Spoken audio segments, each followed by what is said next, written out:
हा बरोबर. आम्ही वारखेड्याच्या रहिवासी, तालुका जिल्हा जळगाव, राणी लक्ष्मीबाई संस्था वारखेडा. 5 रुपये लिटरचा अनुदान देणार आहे फेडरेशन, पण त्यांनी नुसतं आशा लावून ठेवली शेतकऱ्यांना आणि आजपर्यंत काही दिलं नाही.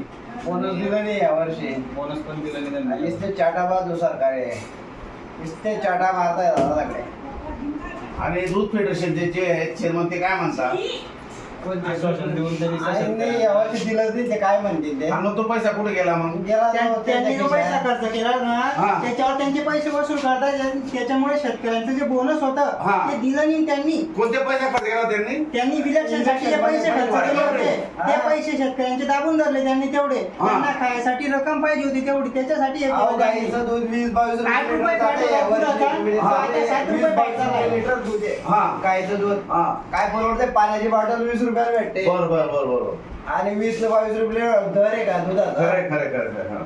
काय नालायक सरकारने तर काय 80 पैसे लिटरने बोनस वाटत होते दरवर्षी म्हशीचा. बोनस दिला रे 60 पैसे 20-22 रुपये. काय काय कंडिशन आहे? म्हणजे शेतकऱ्यांना जेणेकरून आत्महत्या करायची पर्याय येईल समजा दूध उत्पादकांना. या दूध उत्पादक मंडळी जी आहे, बाकी संस्थेचे जे आहेत ते पदाधिकारी आहेत, आणि यांचं असं म्हणणं आहे की आम्हाला 20 रुपये लिटरने गाईचं दूध मुळीच परवडत नाही. चारा आणि डेप खाऊ घालावं लागतं, त्यांचे आजार बिजार सगळं पाहावं लागतं. आणि त्याचप्रमाणे 20 रुपये लिटर तर पाण्याची बाटली मिळते, मग आम्हाला पाणीच विकायला काय हरकत आहे दूध विकण्यापेक्षा, असं यांचं म्हणणं. त्याचप्रमाणे यांचं असंही म्हणणं आहे की मागच्या वर्षीपर्यंत बोनस मिळत होता आम्हाला, मग आता ते पण मिळत नाही. मग आमचं बोनस गेलं कुठे? तर यांचं काय म्हणणं आहे की आमचा जो पैसा होता म्हणजे शेतकऱ्यांचा, त्यांच्या इलेक्शनच्या खर्चामध्ये मिळवणूक करून टाकला म्हणे. आता जर समजा तुम्ही इलेक्शन मध्ये जर दारू मटण मुर्गी पैसे वाटणार असेल, मग तुम्ही यांच्या दुधाचा पैसे तुम्ही करणार का? अरे मग आमदारांनो तुमच्या वावरे घर विकणार आहे. दरवर्षी खडसे साहेबांनी बोलून दिलं मागच्या वर्षी, आणि यांनी दिलं नाही. मंगेशच्या वालने मग बघा यांचं काय म्हणणं आहे, तो दिला नाही. आणि मग तो श्रीमंत माणूस आहे, तो श्रीमंत त्याच्या घरचा पण शेतकऱ्याला द्यायला पाहिजे. त्याच पैसे म्हणून त्यांनी हे केलं ना, पैसे त्यांच्या यातून शेतकऱ्यांच्या याच्यावरून वसूल केले त्यांनी. पैसे पैसे कुठे टाकले त्यांनी? अनुदान देतो गाईला शिक्के मारा. 8 रुपये लिटर कुठे चाललाय? 12 अंकी नंबर घ्या, 13 अंकी नंबर घ्या, चुतेवर अडतो दोन्हीच ते लोकांना. वाढायच्या टाइमले उतारा टाइमले 1-2 रुपये उतारतात, चढा टाइमले 33 पैसे चढवतात. म्हणजे एवढा उतरायचा आणि चढवायचा. म्हणजे शेतकरी कोणत्या दृष्टीकोनावरती जाईल? सारखंच पडतात फॅट मध्ये तडजोड करून 3 रुपये उतारतात. आणि 8 रुपये 33 पैसे वाढले दादा. आता 33 पैसे वाढले. अच्छा. म्हणजे होतं काय माहितीये का, यांचं असं म्हणणं आहे जो बी माणूस दूध फेडरेशनचा संचालक बनतो, चेअरमन बनतो, ही माणसं श्रीमंत होतात. आणि आपल्या जळगाव दूध फेडरेशनचे जे संचालक आणि चेअरमन होते, कोणी आमदार झालं, कोणी खासदार झालं, कोणी मंत्री झालं, आणि शेतकरी मात्र असाच कंगाल राहून गेला. का राहून गेला? आता यांनी बरोबर सांगितलं की तुम्ही आमच्या दुधातून पैसे काढता, आमच्या इलेक्शनचा खर्च काढता, इलेक्शन आम्ही सांगितलं लढा असं. चूक आहे का नको? आणि मग मला असं म्हणायचं, जो खरा दूध उत्पादक माणूस आहे शेतकरी बिचारा राबतो, तो राबतो आणि तो कंगाल राहतो, आणि संचालक आणि चेअरमन आमदार खासदार होऊन करोडपती बनून झाला असतात.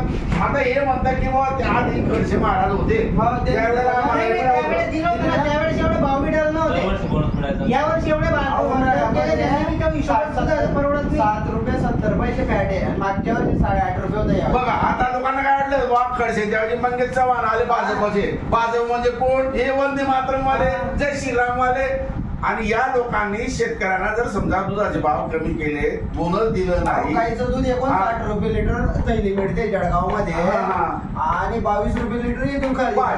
22 इथून खरेदी आणि 59 तिकडे विकतात. केवढं मोठं नफा कमवतात. किती न पायावं 3 पटीने. आता ही गोष्ट जी आहे मंगेश चव्हाणने पाहिली पाहिजे, ही गोष्ट गिरीश महाजनने पाहिली पाहिजे, आणि देवेंद्र फडणवीस सुद्धा अभ्यासली पाहिजे.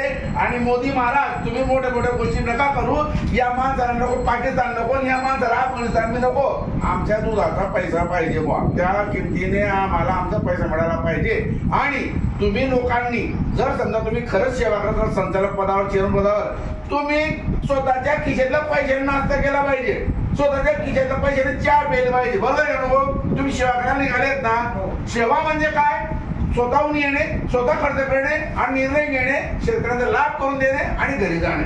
पण तुम्ही जर समजा दूध पेढीशन लुटायला आलेले असाल, हे मात्र चुकीचं आहे. लुटायचं काम सगळे झाले. त्यांच्याकडून लुटायचंच काम आहे. ते फक्त त्यांचे पोट भरताय. शेतकरी कुठेही जाऊ किंवा तू पाशी घ्यायचे का प्रयत्न केला ना त्याने, असं त्यांचा हेतू आहे. आता बंद पडतील दूध संघ, दूध संघ कधी राहणार? एका वर्षात समजा नाही ही संस्था सुद्धा बंद पडली तर माझं नाव बदलून ठेवूया तुम्ही. तुम्हाला 100% देऊन देतो की बंद पडते असं. ते बघा शेतकऱ्यांचा राग आहे. अरे म्हणजे समजा मग आमच्या संस्था बंद पडतील आणि संस्था बंद पडली की दूध फेडरेशन बंद पडले. अहो त्यांचा संघ राहणार नाही. 5 वर्षात संघ उपटावून आणि त्यांचा 3 महिन्यापासून अनुदान मिळतंय, पडेल येईल लोक मरतील तेव्हा येईल. मंगेश चव्हाण साहेब, तुम्ही आमदार झाले, खूप भाषणं ठोकतायत इलेक्शन मध्ये, काय गरज नाही. स्मिता वाघने चांगलं काम केलं असेल निवडून येईल. गिरीश महाजन साहेब, तुम्ही काही भाषणं ठोकू नका. स्मिता वाघने चांगलं काम केलं तर निवडून येईल, पण तुम्ही इकडे लक्ष दिलं पाहिजे. त्याचबरोबर फडणवीस साहेब, तुम्ही काही असे बंगल्यातून पुढे सोडू नका, नागपूर मुंबईवर आणून तरी खरं तेच बोला. लोकांच्या समस्या आहेत आणि तुमचा भाजपचा कोणी माणूस कार्यकर्ता पुढारी ग्रामीण भागात आलेला नाही. यांच्या समस्या मला ऐकायला वेळ आहे, तुम्हाला वेळ नाही का? अरे तुम्हाला आमदाराची गाडी आहे, 1.5 लाख पेन्शन आहे, पोलीस प्रोटेक्शन आहे आणि ते दूध पेढीच्या चेअरमनला सुद्धा गाडी असते, त्याला ड्रायव्हर असतो, त्याला भत्ता असतो, तो दारू पीत नसला तरी दारूचा खर्च काढतो.